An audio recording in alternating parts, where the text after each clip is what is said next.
Welcome to Wait, Can AI Do That? The podcast where we dissect the latest news and shifting regulatory standards in the world of artificial intelligence. I'm your host, Pallavi Gadipalli, an AI policy and tech enthusiast. Every week, I break down the facts behind the headlines, from new global frameworks to tech industry shakeups. A quick reminder before we dive in. This show is an objective dissection of events for educational purposes only. The views expressed are my own. They do not reflect my employer's policy, and they are certainly not legal advice. Let's get right into it. This week feels like a case study in what happens when AI moves faster than governance. We've got three big stories: a federal court ruling on attorney client privilege and generative AI, a chatbot that handed out an 80% discount, and an AI companion model retirement that triggered what honestly looked like grief. Different industries, same pattern. Yeah, if there's a theme this week, it's AI isn't experimental anymore. It is operational, and operational systems need guidelines. Segment one, let's get into it. Let's start at the federal court. A judge in the Southern District of New York ruled that documents created using a generative AI tool are not protected by attorney client privilege. That's a big deal. And the reasoning wasn't complicated. The documents weren't actually prepared by attorneys. The second point is where the governance lives, because this wasn't about some rogue intern. This was about using a tool whose terms clearly limited confidentiality. If your vendor says, we may store or use your inputs and you upload sensitive information, that's not a hallucination problem. That's a vendor risk and data governance problem. Courts aren't going to say, oh, well, it was AI, so we'll actually make an exception. They're going to ask you, did you understand the tool? Did you evaluate the terms? Did you restrict the use in sensitive workflows?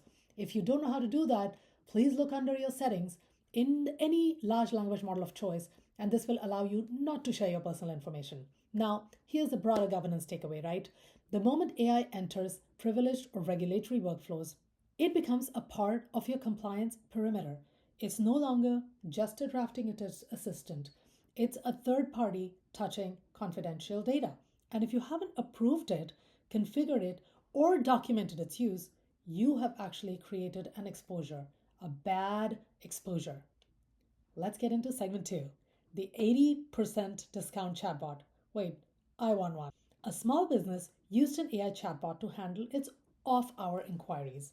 A customer stayed in the chat for about an hour and convinced the AI chatbot that he or she deserved an 80% discount.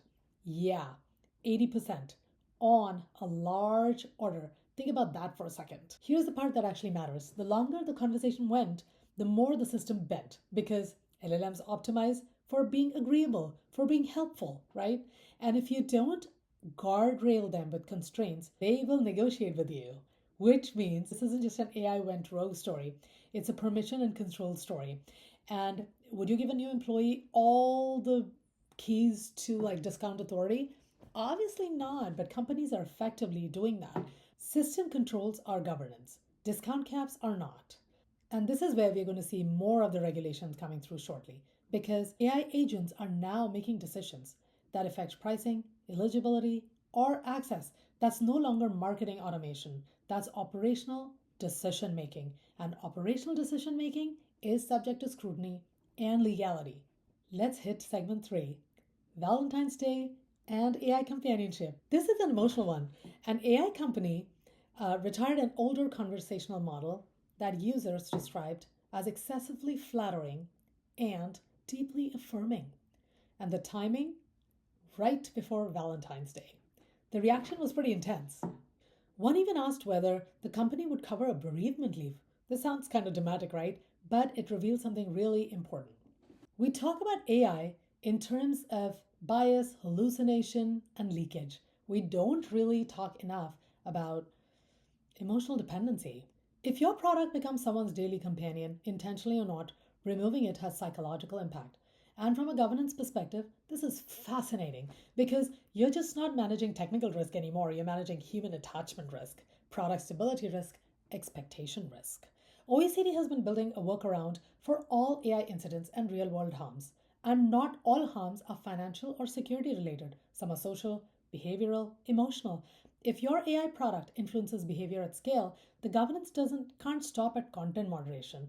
It has to consider impact. Let's zoom out for a minute and see the patterns and connect the dots. What we've got: AI in legal workflows without confidentiality safeguards, AI in customer service without hard decision constraints, and AI in companionship without anticipating emotional consequences.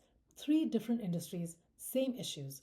AI was deployed faster than governance matured around it, and now courts, customers, and users are forcing the accountability conversation.